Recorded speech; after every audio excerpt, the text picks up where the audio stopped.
देखो class 5th में time and temperature chapter जो था, मैंने आपको टाइम से रिलेटेड सारे कॉन्सेप्ट करा रखे। अच्छी तरह से आपको टाइम प्लस माइनस करना आता है या नहीं आता? वो आता है ना, डे का, आर का, मिनट का प्लस करना आपको आता है। आज मैं केवल आपको टेम्परेचर समझा देता हूं, उसके बाद ये पूरे चैप्टर का टेस्ट होगा। ठीक है, कि टेम्परेचर को किस तरह से हम करते हैं।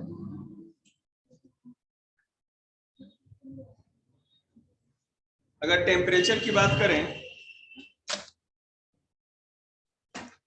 देखो देखो टेम्परेचर को हम लोग, देखो अभी तो दो ही चीज मैं आपको बता रहा हूं, दो तीन तरह से हम लोग कैलकुलेट करते हैं। एक होता है डिग्री सेल्सियस, नहीं करते हैं कि 10 डिग्री सेल्सियस टेम्परेचर है, कभी ज्यादा सर्दी हो गया तो 4 डिग्री सेल्सियस तक, 5 डिग्री सेल्सियस तक टेम्परेचर आ जाता है। गर्मी आएगी 40 डिग्री, 42 डिग्री, 43 डिग्री सेल्सियस हो जाता है। तो ये सबसे कॉमन है, हम लोग करते हैं। उसके बाद दूसरा होता है फ़ारेनहाइट। जब आप थर्मामीटर लगाते हैं, डॉक्टर आपको कहते हैं ना कि 102 डिग्री बुखार है, ठीक है, 104 डिग्री बुखार है, अरे कुछ नहीं 99 डिग्री बुखार है, कुछ बड़े बात नहीं। तो इस तरह से 99, 100, 102, 104 इस तरह बोलते हैं, तो वो फ़ारेनहाइट आपको बताते हैं डॉक्टर। ठीक है, तो मैं आपको पहले ये बताऊंगा कि फ्रीजिंग पॉइंट क्या होता है, जिस टेम्परेचर पे पानी बर्फ बन जाता है। अगर 0 डिग्री सेल्सियस टेम्परेचर रहे और पानी को आप 0 डिग्री सेल्सियस पे रख दोगे तो क्या हो जाएगा, वो पानी बर्फ बन जाएगा। डिपेंड करेगा, धीरे धीरे बनेगा, टाइम लगेगा उसको। और आपने गैस चूल्हे पे पानी चढ़ा दी, पानी धीरे धीरे गर्म गर्म गर्म होता रहेगा, और जब पानी गर्म हो जाएगा तो बॉइलिंग होने लगेगा, बुलबुले आने लगेंगे पूरे। तो अगर 100 डिग्री सेल्सियस तक टेम्परेचर पहुंच जाएगा किसी भी चीज का, तो उसमें बॉइलिंग होने लगेगी। ये वाटर की बात कर रहे हैं, ये वाटर, पानी 0 डिग्री सेल्सियस पे आप रखोगे तो कुछ देर में बर्फ बन जाता है, वाटर। और अगर पानी को 100 डिग्री सेल्सियस तक टेम्परेचर पे रखेंगे तो उसमें बॉइलिंग होने लगेगी, उबलने लगेगा पानी। हाँ बोलो।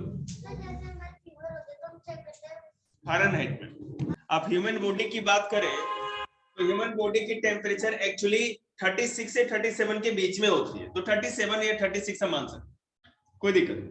और ये 98.6 से 99 तक भी अगर रहे, 98 से 99 तक भी रहे तो कोई दिक्कत नहीं होती।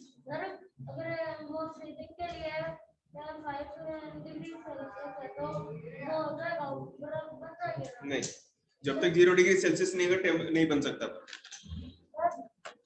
अरे भैया समझाने दीजिए, साइंस नहीं चल रही, मैथ है, आराम से बैठिए। क्या बोली? तो बोल, अब क्या हुआ तो बोल ना। ठीक है, समझ में आ रही बात? अगर आप वाटर को 0 डिग्री सेल्सियस पे रखेंगे तो बर्फ बन जाएगा, और 100 डिग्री सेल्सियस पे रखेंगे तो उबलने लगेगा, बॉइलिंग उसमें उबाल आने लगेगी, शांति। और अगर उसको फ़ारेनहाइट में देखें तो टेम्परेचर जो होगा 32 डिग्री फ़ारेनहाइट होता है। सेमी टेम्परेचर होगा, फ़ारेनहाइट लिख देंगे तो 32 हो जाएगा। और बॉइलिंग के लिए फ़ारेनहाइट में देखेंगे तो 212 डिग्री फ़ारेनहाइट होना चाहिए। ठीक है, अब मैं इस चैप्टर में बस यही आपको जानना है कि अगर कोई चीज सेल्सियस में है तो उसको फ़ारेनहाइट में कैसे बदलेंगे, और जो चीज फ़ारेनहाइट में दे रखी है उसको सेल्सियस में कैसे बदलेंगे। ये दो चीज मैं सिखाता हूं, कुछ क्वेश्चन कराते हैं, उसके बाद क्लियर हो। ठीक है,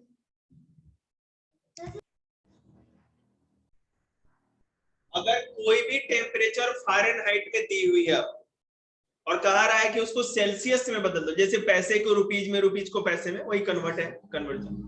तो फ़ारेनहाइट को अगर सेल्सियस में बदलने की बात होगी तो फॉर्मूला देखिए क्या होता है।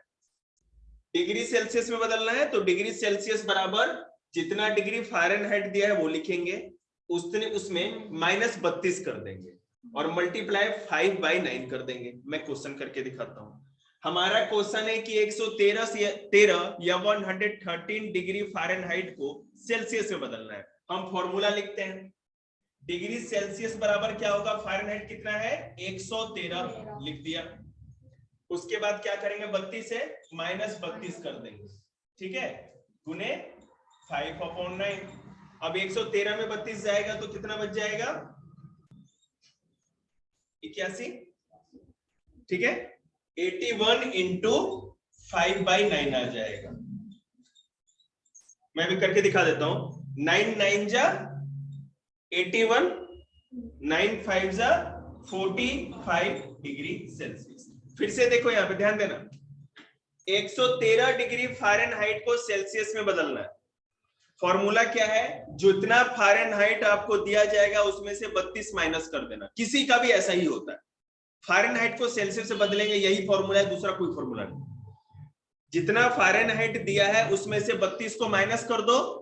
शांति से बैठो, पहले मेरे को बोलना, और उसके बाद गुना कर दीजिए, 5/9 से मल्टीप्लाई कर दो। हमने जब माइनस किया तो कितना आ गया, 81। 113 में से 32 गया तो 81 आ गया। 81 81 लिखने के बाद 5/9 लिख देंगे। अब हम लोग क्रॉस डिवाइड करेंगे, 5 के नीचे कुछ नहीं है। 9 से 81 को अगर डिवाइड करेंगे, 9 के टेबल में करें, तुम बताओ 81 कितने बार में आता है? हाँ, टेबल पर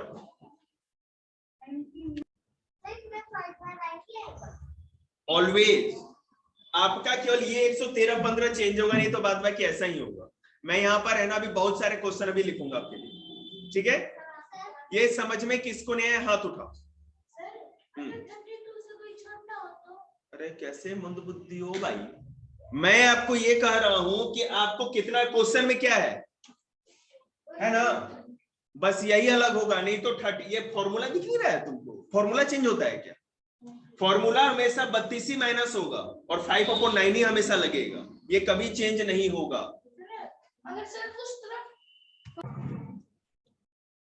अरे 113 था ना, -32, ठीक है? ये था ना, जितना फ़ारेनहाइट में टेम्परेचर होगा उसमें से 32 को माइनस करेंगे, कर दिया। और जो भी आएगा आंसर में 5/9 फ्रैक्शन करना है। फ्रैक्शन नहीं पढ़ा है तुम लोग को? मिट्टी खाओ। तो 113 में से 32, अब ये माइनस भी करके दिखाएं। ये दिन आ गया हमारे, 3 में से 2 गया 1, 11 में 3 जाएगा 8, 81 हुआ 81। तो यहाँ 81 लिखिए, और यहाँ पर क्या था बाहर, 5/9 वैसे ही रहेगा।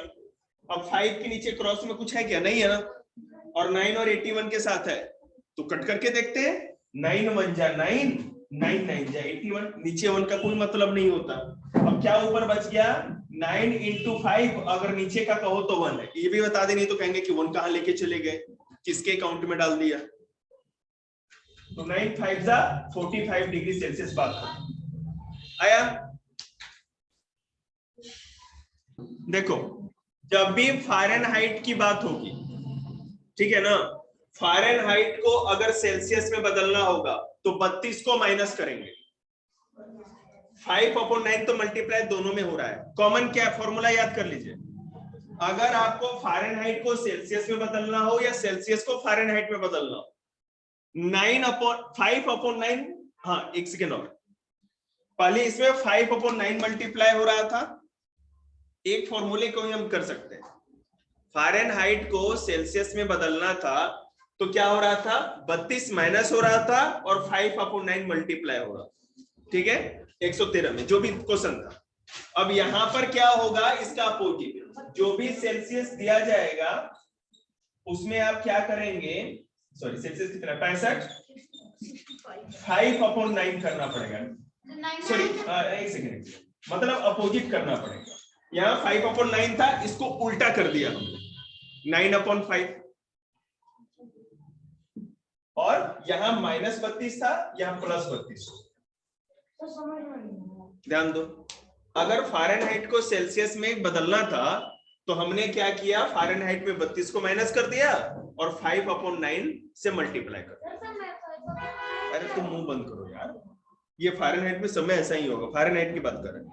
और अगर सेल्सियस को फ़ारेनहाइट में बदलना है तो आप क्या करेंगे, 9/5 कर देंगे, मल्टीप्लाई में उल्टा हो जाएगा और सब चीज उल्टा हो जाएगा। ये 9/5 हो जाएगा और ये -32 था तो +32 हो जाएगा, सिंपल। यहाँ -32 था, वहां +32, यहाँ 5/9 था, वहां 9/5, बस इतना ही कैलकुलेशन आपको देखना है।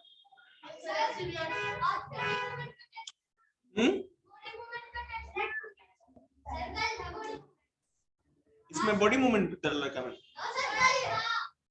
अरे तो आप किसी का भी करके आए हो ना, तो दो, बात खत्म करो, मुंह बंद करो।